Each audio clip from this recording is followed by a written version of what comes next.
التلفزيون العربي.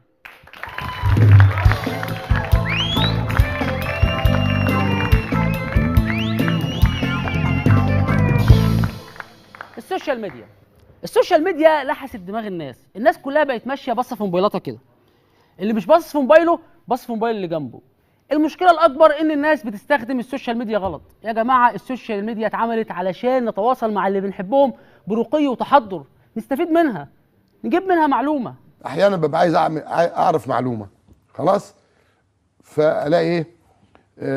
عيل صايع منزل زي باسم يوسف ده كده على المواقع، مش عارف اسمه ايه، عايز افتكر اسمه، واد بشعر كده، نازل شتيمه في البلد كلها، واخد بالك، عن طريق بقى النت دوت. لا مش انا، لا مش انا خالص، سياده المستشار يقصده. وبعدين في ناس كتير بشعر غيري يعني سياده المستشار بيكرههم. ده انا من اشد المعجبين بسياده المستشار وبالخطط اللي هو بيحطها لفريق الزمالك بنفسه. يا سياده المستشار دي السوشيال ميديا دي جميله، محدش لسه بيجيب اخباره من جورنال الاهرام زيك.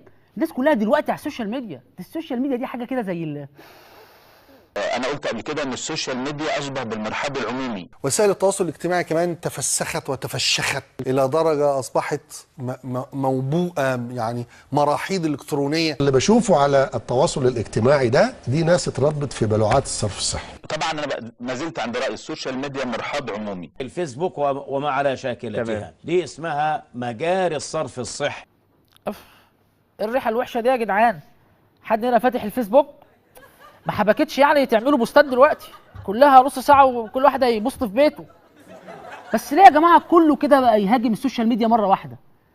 انتوا مشكلتكم ايه معاها؟ أحد وسائل حرب المعلومات في بعد العمليات النفسية وسائل التواصل الاجتماعي. مواقع التواصل ببدأ بيهم واحب اتكلم فيهم كتير، لان هي ده شكل من اشكال حروب الجيل الرابع والخامس. من حروب الجيل الرابع والخامس اللي بيقولوا عليها الحرب الالكترونيه. فالفيسبوك منصه لاطلاق القذائف. الفيسبوك تحول الى اسلحه دمار شامل. فيسبوك وتويتر السلاح النووي الجديد. لا حضرتك الحرب العالميه الثالثه هتبتدي، سعادتك هتشتغل من الفيسبوك.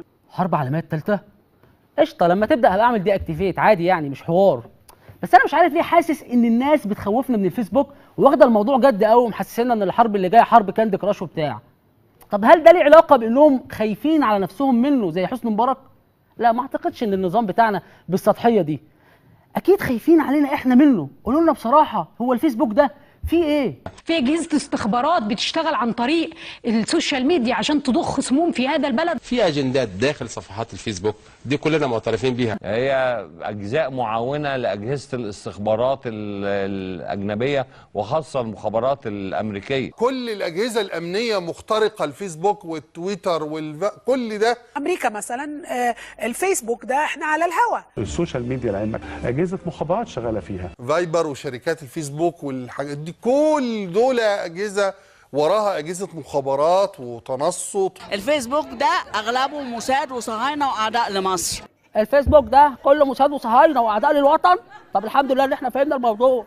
لا الموضوع طلع كبير يا جماعه. انا هفهمكم هو الفيسبوك ده كله صهاينه واعداء لمصر، بيجتمعوا كل يوم في سايبر في المطريه ويفتحوا اوبن تايم بقى ويقعدوا مع بعض كلهم يتامروا على مصر. طب ما نروح نقبض عليهم يا جماعه. هو السايبر ده فين؟ طبعا حضرتك تعلم ان اليات التجسس الرقمي عند الدول الكبرى والعظمى زي امريكا هم عندهم صحراء اسمها صحراء نيفادا، عندهم اكبر سيرفرات في هذه الصحراء الشاسعه لرجال المخابرات الامريكيه في روم ضخمه جدا جدا، كل واحد قاعد قدام جهاز الكمبيوتر بتاعه، وكل جهاز كمبيوتر متسمي باسم دوله على مستوى الكره الارضيه. هم طبعا عندهم برامج اسمها سوفت وير. استنى ما تكملش، والله ما انت مكمل. طالما قلت عندهم برامج اسمها سوفت وير يبقى انت شكلك فاهم. انا من اول حلقه وانا مطمن وعمال اقلش مش هاممني، لكن اول ما عرفت ان هم بيستخدموا برامج اسمها سوفت وير لا كده نخاف. ومعلش ثواني كده، انت بتقول ان كل رجل مخابرات ماسك بلد، يعني احنا عندنا رجل مخابرات امريكي واحد متابع 90 مليون مصري؟ انتوا متخيلين حجم المأساة والبؤس اللي هو فيها؟ طب ما تيجي نكلمه هو شخصيا ونساله.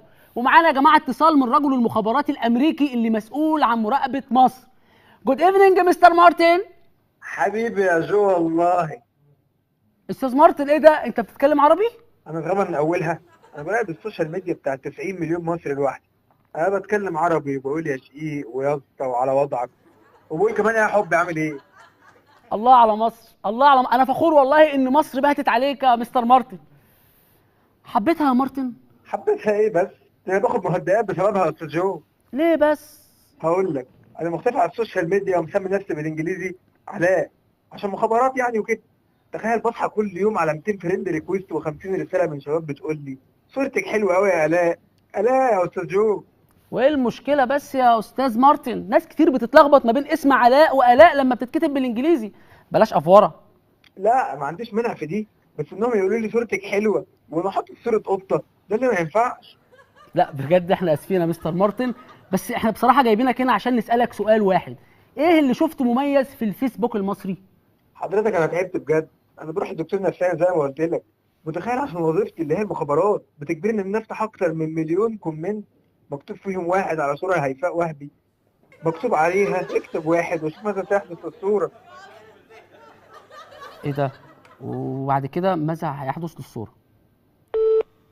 استاذ مارتن يا استاذ مارتن، لا واضح يا جماعه ان الخط قطع واحنا بصراحه بنستهبل. يا جماعه صحراء نيفادا ايه وبرامج سوفت وير ايه بس؟ ده احنا 90 مليون بني ادم مصري قاعدين 24 ساعه بنهري على السوشيال ميديا، كل ده بيتراقب. واعطائها للبيت الابيض واطلاع الرئيس الامريكي عليها كل يوم لما يجري في العالم يوميا، بيعرضوا له بيحصل ايه في العالم. You check tab. What am I going to do in DC for 2 years?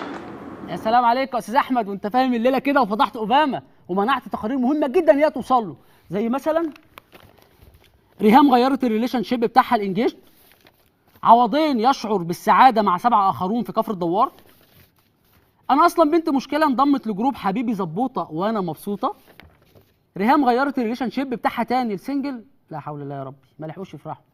طب يا جماعه طالما الناس دي كده بتراقبنا، نفسي اعرف بيراقبونا ازاي من غير ما نعرف. انت لما تيجي تدخل على الواتساب والفايبر والكلام ده كله، انت في رولز عندك موجوده ومحدش بيقراها، ان انا موافق ان كل رسائلي تتاخد، وموافق ان كل صوري تتاخد، وموافق ان كل اللي انا بكتبه يتاخد. يعني هو الغريب اولى من ان احنا يعني انا بتكلم في ايه؟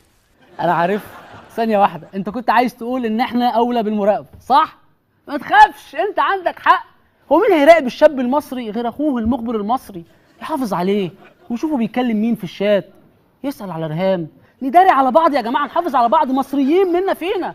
بس ما اعتقدش ان في دوله متحضره في القرن ال21 ممكن تراقب شعبها كله بالشكل ده. وكالة المخابرات الامريكيه CIA ماذا تفعل؟ اكيد يعني الامريكان، فاحنا ناخد قدوه من الامريكان. بيعملوا ايه الامريكان؟ تراقب كل يوم. امريكان 5 ملايين تغريده كل يوم. امريكان ما يكتب في وسائل الاعلام، الامريكان ام الديمقراطيه. امريكان ام الديمقراطيه، ما يكتب في تويتر والفيسبوك ده الامريكان ام الديمقراطيه اللي بيقولوا كده، او كذا مش عارف كويس، ده الامريكان دي ام الديمقراطيه. ام الديمقراطيه. ام مين؟ الديمقراطيه. الديمقراطيه يا عم، انت هتضربنا ولا ايه؟ بس مش اي حاجه يعملها الامريكان نروح نعملها وراهم. دول الامريكان.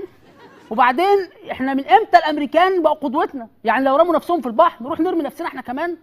يا استاذ احمد اكيد محدش عمل الحوار ده قبل كده غير الامريكان. طب حضرتك ما اتكلمتش على تركيا لما قفلوا التويتر؟ ليه ما هاجمتش تركيا؟ وحريه وحقوق ومش عارف ايه.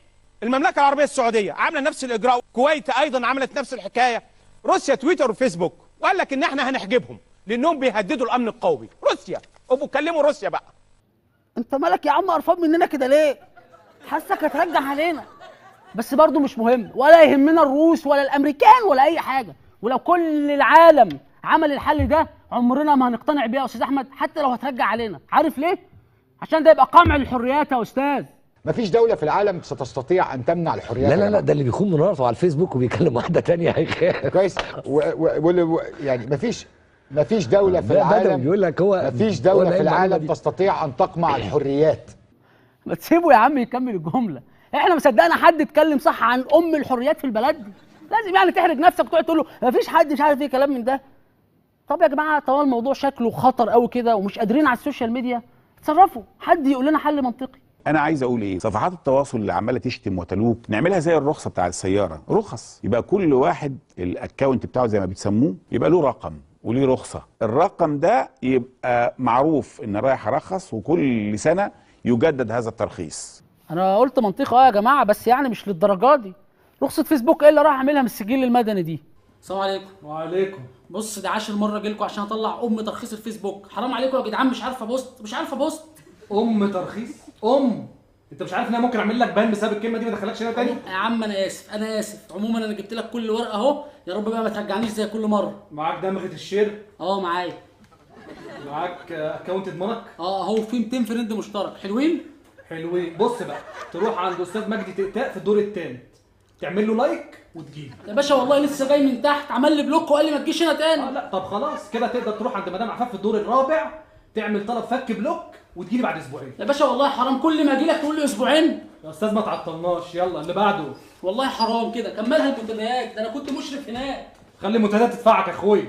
لا الكلام ده يا جماعه مش هينفع، الكلام ده محتاج تشريع يقننه.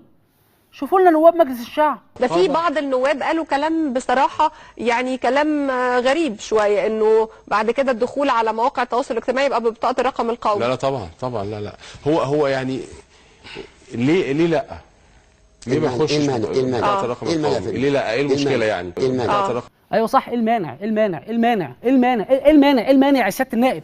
ايه المانع لما ادخل على الفيسبوك بالبطاقه واحط الرقم القومي بدل الباسورد؟ ايه المانع؟ وصوره البروفايل تبقى هي صوره البطاقه؟ ايه المانع؟ لا دي تبقى كارثه يا جماعه. عايزين كلام ناس عاقلين. انا حاسس ان انت بتكره الفيسبوك قوي، قول لنا هو خطر قوي كده يعني؟ محمد بس سؤالي لحضرتك، هل حضرتك شايف انه خطر على الامن القومي المصري؟ انا بقى ان هو خطر على الفرد والمجتمع والاسره والامن القومي كذلك، ولا بد من وجود تشريع قانون. يا جدو انت ايه بس اللي مصحيك لحد دلوقتي؟ انت مش عندك مجلس شعب الصبح؟ تعال انا افهمك. موقع الفيسبوك ده مش موقع اداري او هندسي كده محتاج بطاقه عشان نخشه، ده موقع الكتروني، يعني حاجه كده هوا مش محتاج بطاقه. بص انت بكره لما تروح تفطر عند ابنك ان شاء الله، تنده الواد مهاب حفيدك، قول له تعالى يا مهاب اعمل لي اكونت على الفيسبوك. يقول لك ايه المانع يا جدي؟ ايه المانع؟ هو بقى يدخل على النت ويفتح موقع الفيسبوك ويبدا يعمل لك بروفايل محترم، يحط لك صوره كده محترمه تليق بيك، صوره كفر، تضيف صحابك بتوع ثوره 19 ان شاء الله، وتضيف كمان حد تاني، تكتب وظيفتك كده وتتفشخر بيها، وتعمل بوست وتكتب فيه بقى اللي انت عايزه كله. اكتب المانع كتير براحتك، محدش يقول لك حاجه. شفت بقى الفيسبوك ده حاجه جميله ازاي؟ ايه رايك فيه بقى دلوقتي؟ هو حضرتك يعني كم هائل من المواطنين الشعب المصري بيستخدم التواصل الاجتماعي، زي هو ده يعتبر متنفس لجميع ابناء الشعب المصري، ويعتبر الفيسبوك ده احد الاذرع الرئيسيه للاعلام المتطور. مش قلت لك هتحبه؟ ده بقى يا جدو الفيسبوك. تخش بقى تعمل لايك لاصحابك، ده لو حد منهم لسه عايش، تعمل جروب بتاع نواب مجلس الشعب وتعيشوا فيه براحتكم. انا فرحان والله ان احنا كسبنا واحد جديد على الفيسبوك. الف مبروك يا جدو، ويلا بقى ابدا شغلك على طول. صفحات التواصل الاجتماعي والدولة بتطلق الميليشيات الخاصة بها على مواقع التواصل الاجتماعي.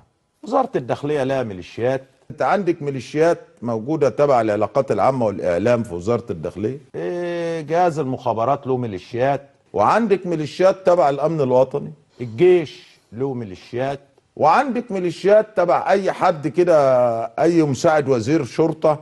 وده على فكرة تصرف سليم.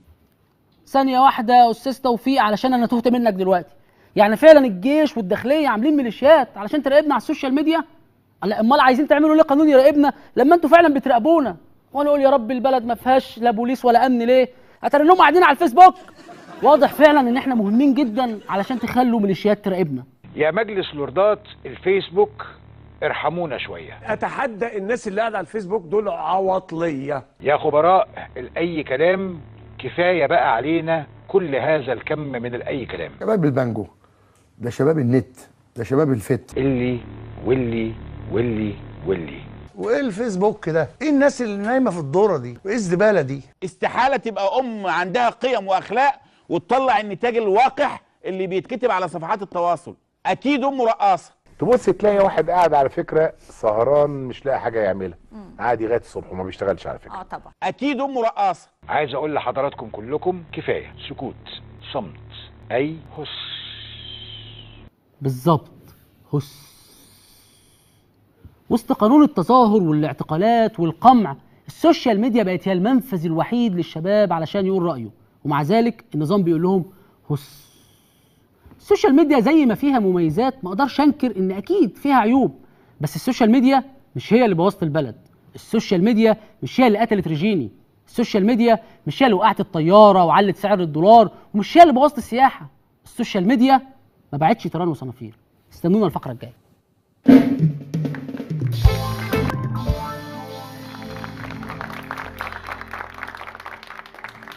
اهلا بيكم.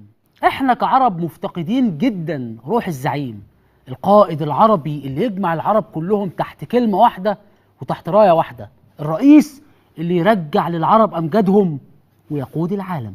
أنا منذ مدة استقبلت فرنسيين وقبلها ألمان ويقولون لي باللفظ الواحد: حرام ألا يكون رؤساؤنا كبشار الأسد. الوطن العربي قليل عليك، الوطن العربي قليل عليك، وأنت لازم تقود العالم يا سيادة الرئيس. لا ما تفرحوش قوي كده يا جماعه. بشار زعيم وقائد بس ما تنسوش انه مش لوحده على الكوكب، مش لوحده اللي يقدر يحكم العالم. على فكره في زعماء تانيين يقدروا ينافسوه ويحكموا هم كمان العالم. انت افضل جمهوريه مصر العربيه، انت زعيم العالم كله. السيسي اصبح دلوقتي شعله للعالم العربي كله، قائد الامه العربيه والاسلاميه. شوف الشارع العربي كله بيبص للرئيس في دعواته وفي لقاءاته ازاي. وده مش نفاق مني ولا يقول النفاق، يقول بطبل، يقول براحته. انا بقول الحقيقي والواقع. انت زعيم العالم كله، انت زعيم الدول والاجانب والمصريين والعرب. انت بتوزع من جيبك يا عم الحاج، ايه الافوره دي؟ والله احنا شعوب طيبه ودعوتنا مستجابه. ده مش قائد واحد للعالم، دول اتنين. بس انا كمصري هنحاز لابن بلدي. بصراحه اللي يميز السيسي عن بشار ان السيسي فعلا بيحنو على شعبه، الوطن بالنسبه له يعني حضن، فما بالك العالم هيبقى ايه؟ السيسي فعلا ما فيش زيه وزي مشاعره، وفعلا لمس قلوب الشعب. لمست حب هذا الشعب، المشاعر مشاعر، وأبادل هذه المحبة لكل مواطن سوري لا أعرف العواطف، الحرارة، المحبة والحب الذي لمسته من أولئك الأشخاص الذين يعبرون عن معظم الشعب السوري، محبة لم أشعر بها في أي مرحلة من مراحل حياتي، كما يشعر الطفل الرضيع تجاه حضن أمه بالحنان. كده حيرتوني يا زعماء، يعني انتوا الاتنين فعلا بتحنوا على شعوبكم وعندكم احساس ومشاعر فياضه، مش بس تكفي شعوبكم، لا دي تكفي العالم كله. بس بقى اللي هيفصل ما بينكم هنا ان قائد العالم ده لازم يكون شخص بيحب الدين، غيور على الدين، بيحمي الدين. ايها السيد الرئيس، يا سيد هذه الامه، نعم فانت املنا في حمايه هذا الدين. قول يا عم الشيخ قول، انت دافع حاجه من جيبك؟ طب كده يا جماعه، بما ان بشار الوحيد اللي بيحمي الدين، كده يفوز معانا بتاج قائد العالم. الف مبروك يا قائد العالم وحامي الدين بشار الاسد. كخادم للشريعه في الازهر اقول: للاسلام رب يحميه، ونسال الله ان يكون للاسلام رب يحميه ثم سيسي يحميه.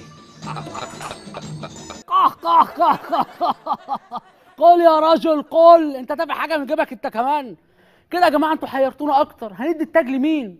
طب بصوا، قائد العالم ده حامي الدين لازم يبقى خايف على شعبه، تحت امر شعبه، زاهد في السلطه. يا ترى انت كده يا سيسي؟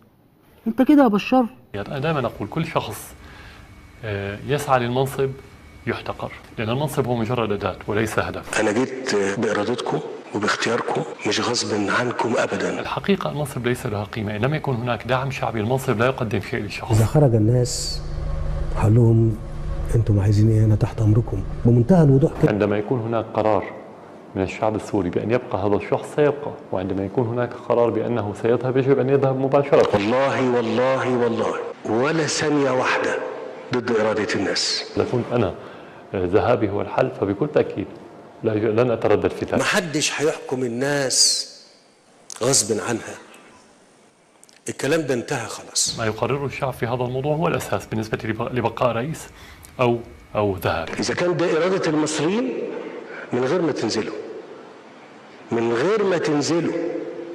مش عايزك تنزل يا اخي، خايف عليك زي كل الدول الديمقراطيه. انت خليك في بيتك معزز مكرم هو هيبعت لك مندوب على الفجر كده ياخدك مكان فخم كده ويسالك ولا انت مع سياده الرئيس ولا لا. افرض قلت له لا، افرض يعني ده اكيد مش هيحصل، بس افرض قلت له لا ما بحبش سياده الرئيس، ممكن الرئيس قائد العالم حامي الدين ده يأذيك ويفكر يسجنك او يقتلك. We don't kill our people. Nobody kill, no government in the world kill its people unless it's led by crazy person. وانت سيد العاقلين، نحمد ربنا يا جماعه ان ربنا ما بلناش برؤساء مجانين، الحمد لله، لا براميل متفجره ولا ملايين اللاجئين ولا ناس بتغرق في البحر، الحمد لله. دول رؤساء شايفين مطالب شعوبهم صح، رؤساء مش بس عندهم حلول لشعوبهم، عندهم حلول لكل مشاكل العالم. البعض ربما يتوقع من الرئيس في كل خطاب أن يأتي بحل معجزة، العصا السحرية التي أتحدث عنها دائما. لا يوجد لدينا عصا سحرية. معذور يا جماعة، الله يكون في عونه والله، مستحيل رئيس عربي يبقى معاه عصاية سحرية معروفة يعني. يا طلبات الشعوب بتخلص، ده الله يكون في عونه، ده بشار اللي بيحكم صحابه وعيلته بس ما معهوش عصا سحرية، أمال السيسي بقى اللي بيحكم 90 مليون، الله يكون في عونه والله هو كمان. هتفسر للناس ازاي انك لا تحمل عصا سحريه؟ عايز اقول لك انا معايا عصايه سحريه صحيح. معاك عصايه سحريه؟ نعم. معاك عصايه سحريه يا راجل ومخبيها ده كله؟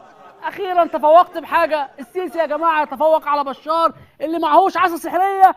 الف مبروك لكل المصريين، الف مبروك للرئيس السيسي قياده العالم. بس ثانيه واحده كده، عصايه سحريه ايه؟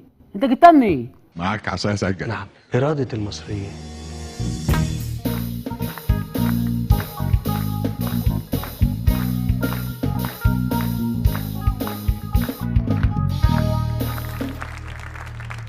هننصب على بعض ولا ايه؟